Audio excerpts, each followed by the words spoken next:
അടുത്ത് നമ്മൾ നോക്കാൻ പോകുന്നത് സോഫ്റ്റ്വെയർ ടെസ്റ്റിംഗ് സ്ട്രാറ്റജീസ് ആണ്. ടെസ്റ്റിംഗ് എന്ന് പറഞ്ഞു കഴിഞ്ഞാൽ നമ്മളുടെ ഒരു ഡിസൈൻ ചെയ്ത് അല്ലെങ്കിൽ ഒരു കൺസ്ട്രക്ട് ചെയ്തൊരു സംഭവം ശരിയാണോ അല്ലയോ എന്നുള്ളതിനെ പറ്റി നമുക്കൊരു ഐഡിയ ഉണ്ടാവണം എന്നുണ്ടെങ്കിൽ അതിനെ നമ്മൾ ടെസ്റ്റ് ചെയ്യുകയാണ് ചെയ്യുന്നത്. ഈ ടെസ്റ്റിങ്ങിന് നമുക്ക് പല ഡിവിഷൻസ് ഉണ്ട്, പല സ്ട്രാറ്റജീസ് നമുക്ക് ഫോളോ ചെയ്യാം. സോ കൺവെൻഷണൽ സോഫ്റ്റ്വെയറിൽ നമ്മൾ ഫോളോ ചെയ്യുന്ന ചില ടെസ്റ്റ് സ്ട്രാറ്റജീസ് ആണ് നമ്മൾ അടുത്തത് പറയുന്നത്. ആദ്യത്തേന്ന് പറഞ്ഞു കഴിഞ്ഞാൽ യൂണിറ്റ് ടെസ്റ്റിംഗ് എന്ന് പറഞ്ഞു കഴിഞ്ഞാൽ നമുക്കറിയാം നമ്മളുടെ എൻറ്റയർ സോഫ്റ്റ്വെയറിനെ നമ്മൾ ചെറിയ സെക്ഷൻസ് ആയിട്ട് നമ്മൾ ഡിവൈഡ് ചെയ്യുകയാണ് ചെയ്യുന്നത്. സോ ഇതിനെ ചെറിയ സെക്ഷൻസ് ആയിട്ട് നമ്മൾ ഡിവൈഡ് ചെയ്യുമ്പോഴത്തേനും സ്മോളസ്റ്റ് യൂണിറ്റ് അല്ലെങ്കിൽ മോഡ്യൂൾസ് ആയിട്ട് നമ്മളിതിനെ ഡിവൈഡ് ചെയ്യുകയാണ് ചെയ്യുന്നത്. മോഡ്യൂൾസ് ആയിട്ട് ഡിവൈഡ് ചെയ്യുക എന്ന് പറയുന്നതും ഈ ഒരു എൻറ്റയർ സോഫ്റ്റ്വെയറിൻ്റെ സ്മോളസ്റ്റ് യൂണിറ്റ് വെച്ചിട്ടായിരിക്കും നമ്മൾ അതിനെ ഡിവൈഡ് ചെയ്യുന്നത്. അപ്പം ഓരോ പെർ യൂണിറ്റ് ആയിരിക്കും നമ്മൾ ചെക്ക് ചെയ്ത് പോകുന്നത്. അപ്പം കോമ്പണൻറ്റ് ലെവൽ ഡിസൈൻ ഡിസ്ക്രിപ്ഷനാണ് നമ്മൾ ഗൈഡായിട്ട് യൂസ് ചെയ്യുന്നത്. അതിനനുസരിച്ചായിരിക്കും നമ്മൾ ടെസ്റ്റിങ്ങും കാര്യങ്ങളും ചെയ്യുന്നത്. നമ്മൾ ഓരോ യൂണിറ്റുകളെ ടെസ്റ്റ് ചെയ്യുമ്പോഴത്തേനും എറേഴ്സോ എറേഴ്സ് കണ്ടുപിടിക്കാൻ പറ്റും, കോംപ്ലക്സിറ്റി നല്ല രീതിക്ക് നമുക്ക് റെഡ്യൂസ് ചെയ്യാനും പറ്റും. സോ യൂണിറ്റ് ടെസ്റ്റിൽ നമുക്ക് ഫോക്കസ് പോകുന്നത് ഇൻറ്റേർണൽ പ്രോസസ്സിംഗ് ലോജിക്കും ഡേറ്റ സ്ട്രക്ചേഴ്സും ഇത്രയും കാര്യങ്ങളായിരിക്കും നമ്മൾ യൂണിറ്റ് ടെസ്റ്റിംഗ് നമ്മളുടെ ഫോക്കസ് പോകുന്നത്. സോ ഇതിന് നമുക്ക് പാരലായിട്ട് മൾട്ടിപ്പിൾ കോമ്പണൻസിനെ നമുക്ക് ടെസ്റ്റ് ചെയ്യാനായിട്ട് പറ്റും. യൂണിറ്റ് ടെസ്റ്റിങ്ങിനകത്ത് നമ്മൾ കൺസിഡർ ചെയ്യുന്ന കാര്യങ്ങൾ ബൗണ്ടറി കണ്ടീഷൻസ് നമ്മൾ കൺസിഡർ ചെയ്യും, ഇൻഡിപെൻഡൻറ്റ് പാർട്സ് നമ്മൾ നോക്കും, ഇപ്പോൾ ലൂപ്പുകളോ അങ്ങനത്തെ കാര്യങ്ങൾ എന്തെങ്കിലുമൊക്കെ ഉണ്ടെന്നുണ്ടെങ്കിൽ നമ്മൾ നോക്കും.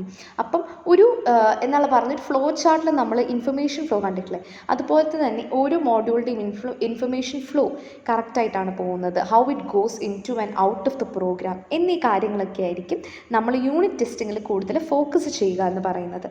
അപ്പം ഈ യൂണിറ്റ് ടെസ്റ്റിങ്ങിനകത്ത് നമ്മൾ യൂഷ്വലി ഒന്നെന്നുണ്ടെങ്കിൽ നമുക്ക് കോഡ് ചെയ്യുന്നതിന് മുന്നേ നമുക്ക് യൂണിറ്റ് ടെസ്റ്റ് ചെയ്യാം, അല്ലാന്നുണ്ടെങ്കിൽ സോഴ്സ് കോഡ് ജനറേറ്റ് ചെയ്ത് കഴിഞ്ഞ് യൂണിറ്റ് ടെസ്റ്റ് ചെയ്യാം. അപ്പം ഡിസൈനിങ്ങിൽ എന്തെങ്കിലും ഇഷ്യൂ ഉണ്ടെന്നുണ്ടെങ്കിലും യൂണിറ്റ് ടെസ്റ്റ് ചെയ്യുമ്പോഴത്തേനും നമുക്ക് ബിഫോർ കോഡിങ് നമുക്കത് മനസ്സിലാക്കാൻ പറ്റും. അപ്പം കോഡിങ് കഴിയുമ്പോഴത്തേനും നമുക്കത് കുറച്ചുകൂടെ ഈസി ആയിരിക്കും. ബേസിക്കലി നമ്മൾ യൂണിറ്റ് ടെസ്റ്റിംഗ് കഴിഞ്ഞ് ഇൻറ്റഗ്രേഷൻ ടെസ്റ്റിംഗ് എന്ന് പറയുമ്പോൾ തന്നെ നിങ്ങൾക്ക് ഒരു ഐഡിയ കിട്ടും. അതായത് നമ്മളുടെ യൂണിറ്റ് ബൈ യൂണിറ്റ് ആയിട്ട് ടെസ്റ്റ് ചെയ്ത കോമ്പണൻസിനെ നമ്മളെല്ലാം കൂടെ ഒരുമിച്ച് ഇൻറ്റഗ്രേറ്റ് ചെയ്യുകയാണ് ചെയ്യുന്നത്. സോ അതാണ് ഇൻറ്റഗ്രേഷൻ ടെസ്റ്റിങ്ങിൻ്റെ മെയിൻ ജിസ്റ്റ് എന്ന് പറയുന്നത്. അതിന് നമുക്ക് 2 മെത്തേഡ് ഫോളോ ചെയ്യാം. ഒന്ന് top down and bottom up. അപ്പം ടോപ്പ് ഡൗണിനകത്ത് വരുന്നത് ബേസിക്കലി ഒരു ഇൻക്രിമെൻ്റൽ അപ്രോച്ചാണ്. അതായത് നമുക്ക് മെയിനായിട്ട് ഒരു ഹൈറാർക്കിക്കലായിട്ടൊരു മെയിൻ പ്രോഗ്രാം കാണും, അതിൻ്റെ താഴോട്ട് സബ് പ്രോഗ്രാംസ് കാണും, അല്ലെങ്കിൽ സബോർഡിനേറ്റ്സ് കാണും, സബോർഡിനേറ്റ് മോഡ്യൂൾസ് കാണും. അപ്പം ഇതിനെ നമുക്ക് ബ്രെഡ്ത്ത് ഫസ്റ്റ് ആയിട്ടോ ഡെപ്ത് ഫസ്റ്റ് ആയിട്ടോ നമുക്ക് ഇതിനെ ഇൻറ്റഗ്രേഷൻ ചെയ്യാനായിട്ട് പറ്റും, ടെസ്റ്റിംഗ് ചെയ്യാനായിട്ട് പറ്റും. അതാണ് ടോപ്പ് ഡൗണിൽ പറയുന്നത്. ഇതിനകത്ത് നമ്മൾക്ക് ബേസിക്കലി 5 സ്റ്റെപ്സ് ആണ് വരുന്നത്. ആദ്യമേ the main control module it acts S A test driver and താഴത്തെ ഓരോ സബോർഡിനേറ്റ്സിനെയും നമ്മൾ ഓരോ കോമ്പണൻസിനെ നമ്മൾ സബോർഡിനേറ്റ്സ് ആയിട്ടായിരിക്കും നമ്മൾ പ്ലേസ് ചെയ്യുന്നത്. ഇനി ബേസ്ഡ് ഓൺ നമ്മൾ പറഞ്ഞത് ഡെപ്ത് ആണോ, ഇനിയിപ്പം ബ്രെഡ്ത്ത് ഫസ്റ്റ് സെർച്ച് ആണോ നമ്മൾ സെലക്ട് ചെയ്യുന്നതിനനുസരിച്ച് ഓരോന്നിനെ നമ്മൾ സബോർഡിനേറ്റ് സ്റ്റെപ്സ് ആക്കുകയാണ് ചെയ്യുന്നത്. ഓരോ കോമ്പണൻസിനെയും നമ്മൾ ടെസ്റ്റ് ചെയ്ത് കഴിഞ്ഞിട്ട് അതിനെ ഇൻറ്റഗ്രേറ്റ് ചെയ്യുകയാണ് ചെയ്യുന്നത്. And after testing each stub is placed by a real components. Initially നമ്മൾ സ്റ്റബ് ആയിരിക്കും പ്ലേസ് ചെയ്യുന്നത്. ആ ടെസ്റ്റിംഗ് സക്സസ്ഫുൾ ആണെന്നുണ്ടെങ്കിൽ റിയൽ കോമ്പണൻറ്റ് വെച്ച് പ്ലേസ് ചെയ്താണ് ടെസ്റ്റ് ചെയ്ത് നോക്കുന്നത്. സോ റിഗ്രഷൻ ടെസ്റ്റിംഗ് നമുക്ക് ഇതിൻ്റെ കൂട്ടത്തിൽ കണ്ടക്ട് ചെയ്യാം. ഇഫ് ന്യൂ എറേഴ്സ് നമ്മൾ കണ്ടുപിടിക്കത്തില്ല എന്ന് ഉറപ്പുണ്ടെന്നുണ്ടെങ്കിൽ, ന്യൂ എറേഴ്സ് വരത്തില്ല എന്നുള്ളൊരു ഉറപ്പുണ്ടെന്നുണ്ടെങ്കിൽ റിഗ്രഷൻ ടെസ്റ്റിംഗ് നമുക്ക് ചെയ്യാനായിട്ട് പറ്റും.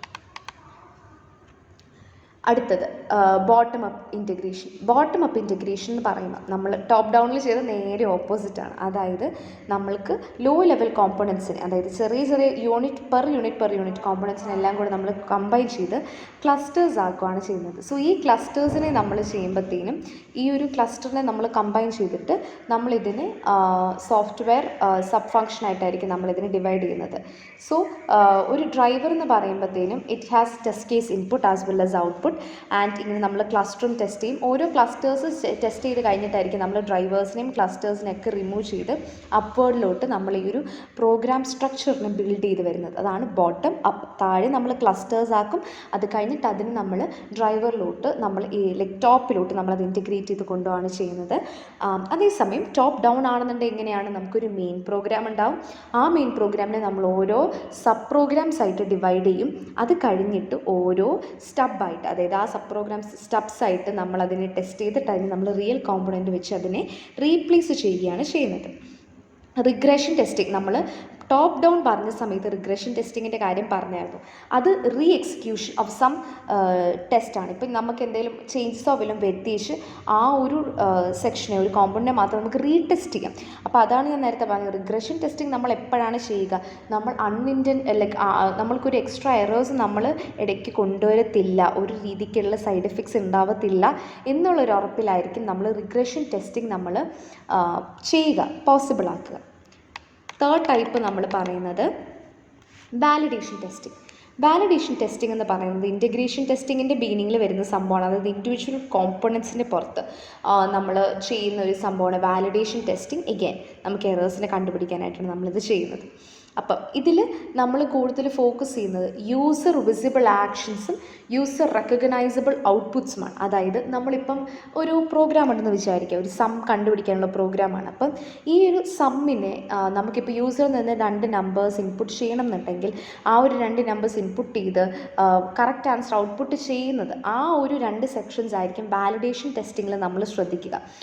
ഈ വാലിഡേഷൻ, സോഫ്റ്റ്വെയർ വാലിഡേഷൻ എന്ന് പറയുമ്പോൾ ജസ്റ്റ് ഒരു വൺ തിങ് അല്ല അത് വരുന്നത്, സീരീസ് ഓഫ് ടെസ്റ്റ് ആയിട്ടായിരിക്കും വരുന്നത്. സോ നമുക്കൊരു ടെസ്റ്റ് പ്ലാൻ കാണും.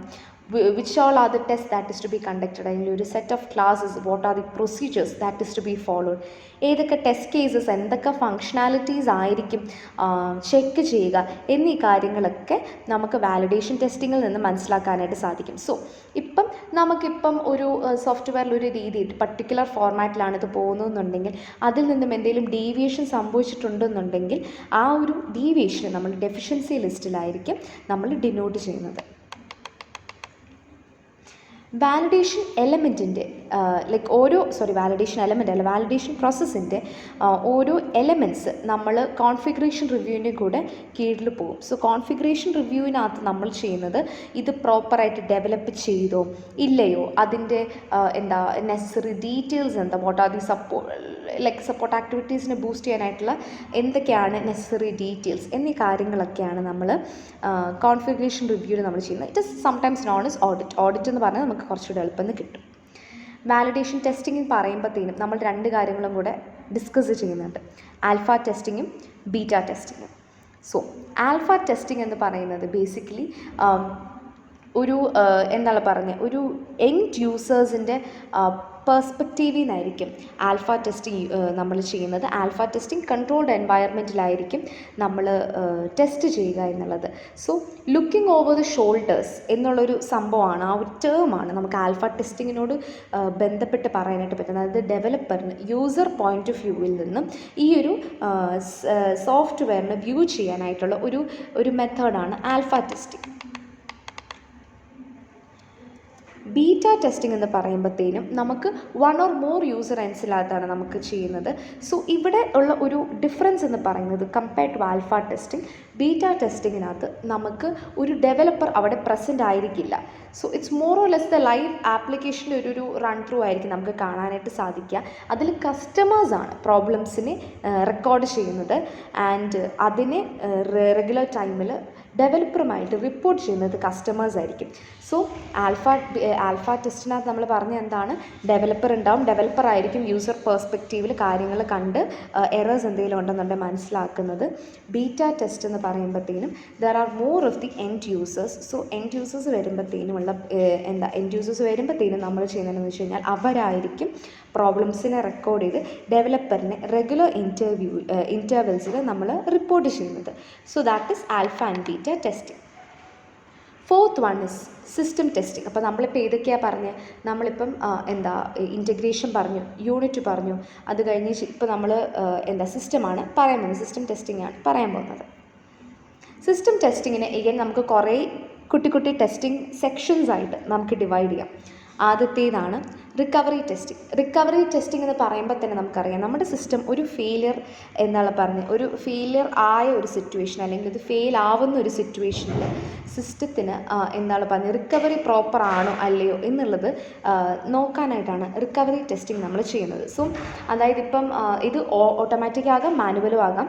ഇപ്പം എനിക്കൊരു ഫെയിലിയർ വന്നല്ലോ, ഒരു ബഗ് വന്നു എന്ന് വിചാരിക്കുക. അപ്പം ആ ഒരു ഫെയിൽ ചെയ്തപ്പോഴത്തേക്കും ചെക്ക് പോയിൻറ്റ്സിനെ നമ്മൾ ഓട്ടോമാറ്റിക്കായിട്ട് ചെക്ക് പോയിൻറ്റ്സ്, അതായത് ഇപ്പം ലാസ്റ്റ് സേവ്ഡ് വെക്കുക, റീഇനിഷ്യലൈസിങ് ചെയ്യുക, ഡേറ്റ റിക്കവറി ചെയ്യുക, റീസ്റ്റാർട്ട് ചെയ്യുക, ഇത്രയും കാര്യങ്ങൾ ശരിയായിട്ട് ചെയ്യുന്നുണ്ടോ ഇല്ലയോ എന്നുള്ളതാണ് റിക്കവറി ടെസ്റ്റിങ്ങിൽ നമ്മൾ ശ്രദ്ധിക്കുന്നത്.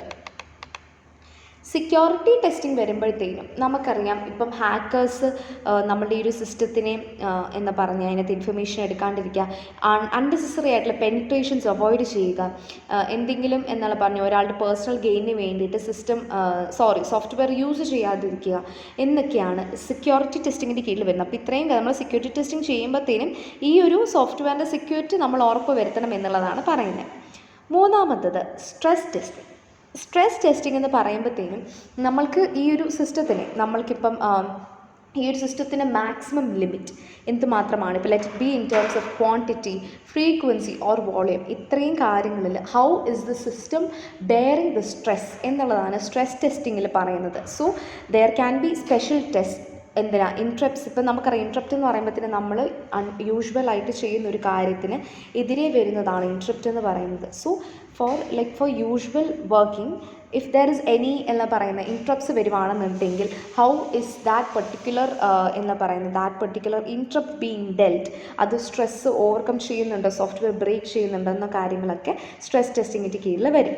രണ്ടാമത്തേത് നമ്മുടെ കൊടുക്കുന്ന input data, the magnitude, how is the function being implemented എന്നീ കാര്യങ്ങളൊക്കെ സ്ട്രെസ് ടെസ്റ്റിങ്ങിൻ്റെ കീഴിൽ വരും.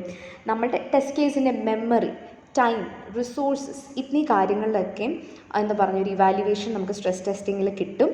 ആൻഡ് ഇതിനൊക്കെ ആയിട്ട് ഇപ്പോൾ ട്രാഷിങ്ങിന് ഉണ്ടാവുന്ന കേസസിൽ അതെങ്ങനെയായിരിക്കും എന്നുള്ളത് നമുക്ക് നോക്കണം. അതുപോലെ തന്നെ ഈ എക്സസീവ് ഹണ്ടിങ്ങിൻ്റെ ഒരു ലെവൽ നമുക്ക് മനസ്സിലാക്കാൻ സ്ട്രെസ് ടെസ്റ്റിംഗ് നമുക്ക് യൂസ് ചെയ്യാം. നാലാമത്തേതാണ് പെർഫോമൻസ് ടെസ്റ്റിംഗ്. പെർഫോമൻസ് ടെസ്റ്റിംഗ് എന്ന് പറയുമ്പോഴത്തേനും during the run time how is the performance of the software, ഈ കാര്യം മനസ്സിലാക്കാനായിട്ടാണ് പെർഫോമൻസ് ടെസ്റ്റിംഗ് ഉള്ളത്. സോ പെർഫോമൻസ് ടെസ്റ്റിങ്ങിന് നമുക്ക് ഓരോ സ്റ്റെപ്പ് ബൈ സ്റ്റെപ്പായിട്ട് ടെസ്റ്റിംഗ് പ്രോസസ്സ് ചെയ്യേണ്ട ആവശ്യമുണ്ട്.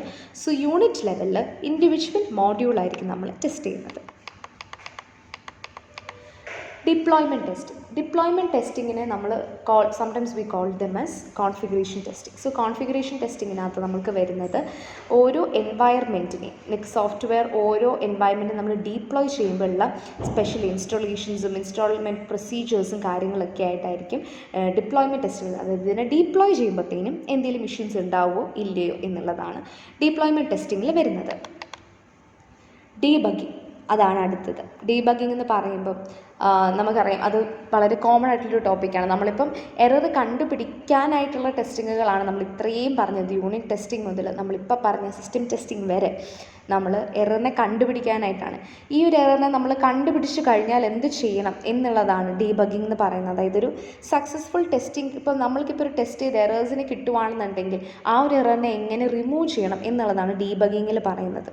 അപ്പം ഡീബഗ്ഗിങ്ങിനകത്ത് നമുക്കൊന്നുണ്ടെങ്കിൽ കോസ് കണ്ടുപിടിച്ച് നമുക്ക് എറർ കറക്റ്റ് ചെയ്യാം, അല്ലെങ്കിൽ കോസ് ഇല്ലാണ്ട് ഇപ്പോൾ കണ്ടുപിടിക്കാണ്ട് നമുക്ക് കറക്റ്റ് ചെയ്യാം ഡീബഗ്ഗിങ് യൂസ് ചെയ്തിട്ട്.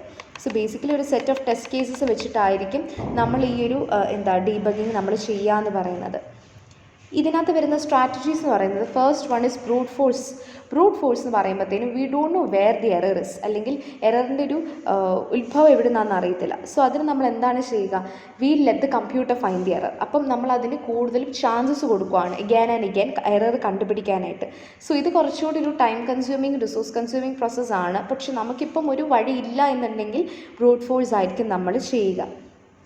രണ്ടാമത് വരുന്നതാണ് ബാക്ക് ട്രാക്കിംഗ് എന്ന് പറയുമ്പോഴത്തേന് it is usually used in the case of small programs. So small പ്രോഗ്രാംസിനകത്ത് ഇഫ് വി നോ ദാറ്റ് എവിടെയോ എറർ സംഭവിച്ചു എന്നുണ്ടെങ്കിൽ ആ ഒരു എറർ എത്തുന്നതോടെ വരെ നമ്മൾ പ്രൊസീജിയേഴ്സ് ഇങ്ങനെ ബാക്ക് ട്രാക്ക് ചെയ്തുകൊണ്ടിരിക്കും. So in order to find out where the error is occurred, അങ്ങനെയാണെന്നുണ്ടെങ്കിൽ നമുക്കിതിന് ഡീബഗ് ചെയ്യുന്നത് പോസിബിൾ ആയിരിക്കും. തേർഡ് പ്രോസസ്സ് എന്ന് പറയുന്നത് approach in debugging is elimination method എന്ന് പറയുമ്പം ഇൻഡക്ഷനിലോ ഡിഡക്ഷനിലോ യൂസ് ചെയ്തിട്ട് നമുക്ക് ഈ ഒരു എറർ ക്രിയേറ്റിംഗ് ആയിട്ടുള്ള ഡേറ്റിനെ നമുക്ക് റിമൂവ് ചെയ്യാനായിട്ട് സാധിക്കും.